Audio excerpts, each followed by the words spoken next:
The morning of October 7, 2023, shattered decades of tension into open horror when Hamas fighters breached Israel's highly fortified border in a coordinated assault that killed over 200 people, the deadliest single attack on Jews since the Holocaust, and seized more than 250 hostages, including children and elderly, plunging the region into a war that has since claimed over 70,000 lives in Gaza, according to local health authorities, displaced 90% of the population, and triggered a humanitarian collapse so severe that famine was formally declared in parts of the Strip. To understand how we arrived at this catastrophe, we must look beyond the headlines and social media outrage, because this conflict did not begin on that October morning, nor is it simply a battle between good and evil, but rather a century-old struggle over land identity, security, and self-determination that has repeatedly defied resolution.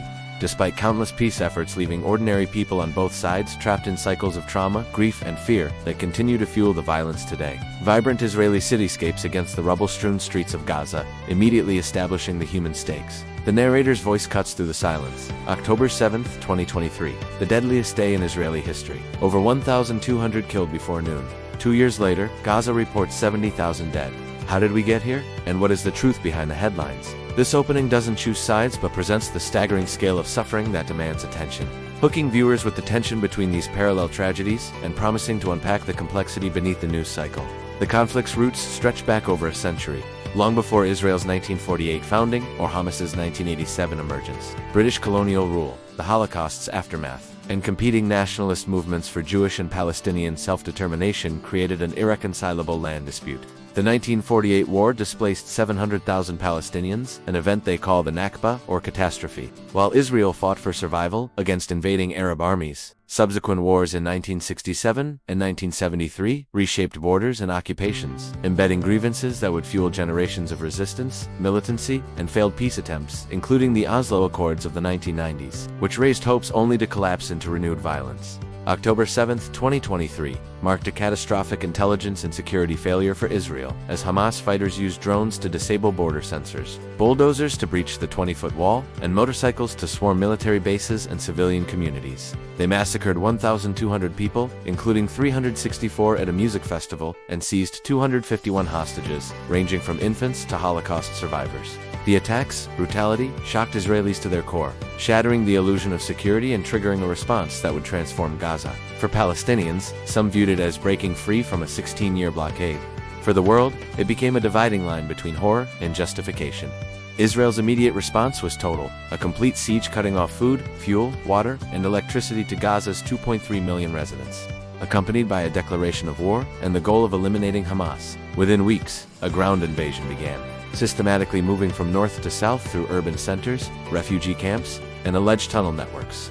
The military campaign relied on extensive airstrikes that reduced neighborhoods to dust, claiming to target command centers embedded in civilian infrastructure including schools and hospitals. Israel accused Hamas of using human shields. Critics accused Israel of disproportionate force that turned civilian areas into kill zones. The humanitarian catastrophe unfolded with terrifying speed and scale. By mid-2024, famine gripped Gaza, with malnutrition rates among children reaching 21.5% in some areas. Hospitals collapsed under bombardment and supply shortages, leaving only 2,000 beds for a population of millions. Clean water became scarce. Sewage flooded streets, and 1.9 million people were displaced multiple times, crowding into tent cities without adequate shelter, sanitation, or medical care. Aid convoys faced restrictions and looting, while humanitarian workers became casualties themselves.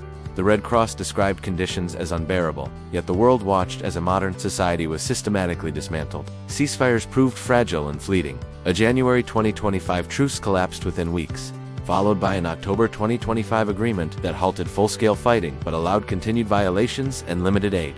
Hostage negotiations became a tormented chess game, with families protesting in Tel Aviv demanding their return while Gaza's destruction mounted. Diplomatic efforts from Qatar, Egypt, and the United States repeatedly stalled over Hamas's demand for permanent Israeli withdrawal versus Israel's insistence on total victory.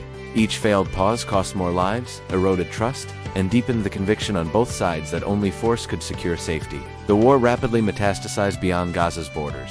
Hezbollah launched rockets from Lebanon, triggering Israeli evacuations of northern communities and retaliatory strikes that killed over 3,000 Lebanese. Houthi rebels in Yemen attacked Red Sea shipping, disrupting global commerce. In June 2025, direct exchanges between Israel and Iran brought the region to the brink of wider conflagration. The conflict polarized global politics, with campus protests, boycotts, and diplomatic rifts between traditional allies. What began as a Gaza operation threatened to reshape Middle Eastern alliances and draw in superpowers, making resolution ever more urgent yet ever more complicated. We end not with answers but with the weight of accumulated tragedy. Over 70,000 dead in Gaza, 1,200 Israeli victims of October 7th, hostages still unaccounted for, and generations traumatized on both sides.